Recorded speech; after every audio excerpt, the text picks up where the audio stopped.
Master Fred Cato. Pag i-alter mo, Ano ibig sabihin nun? Ah, kumbaga dadagdagan mo lang siya. Yung Rizal. dagdag ka lang. Huwag mo i-alter, masama yun. Ang ano, ang babanat yung katoliko. Yung late Ayaw nga. Maestro Fred Cado. wala bang mawawala na yung mga normal na ano. Yung creativity mo, may pasok mo. Yung may mga texture, no? Yung siyempre, gagawa tayo ng sino. Diba mo yan, makina nga. Apa, yung ituturo mo sa kanilang ano.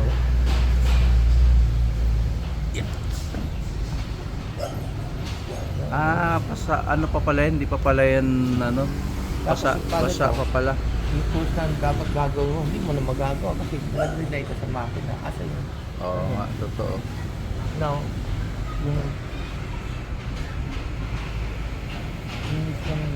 creation ng hands mo dahil sa ano ng makina. Kaya nga.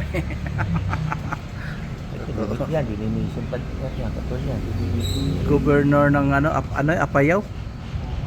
Ha? Wow, Apayao. Saan naman ni Apayao?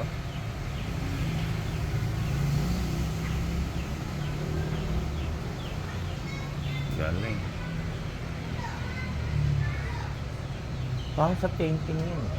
Ang painting na wala ko na. Complete up na lang. Ito meron siyang bus. Pag-stay. Pang ano? Pag-sailing ko. Papano. Galing.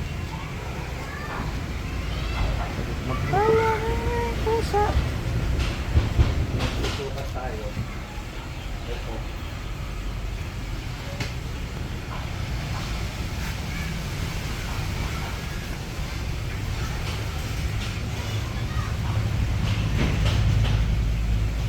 Wow.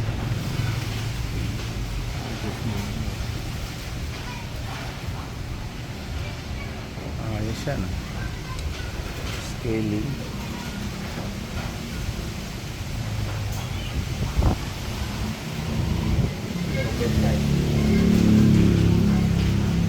Maliit na tao lang yan. Kapala.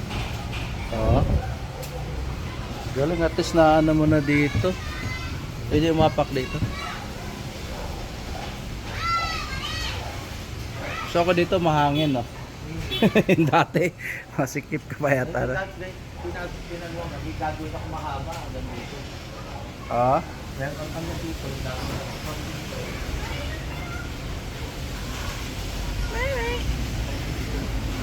Yeah.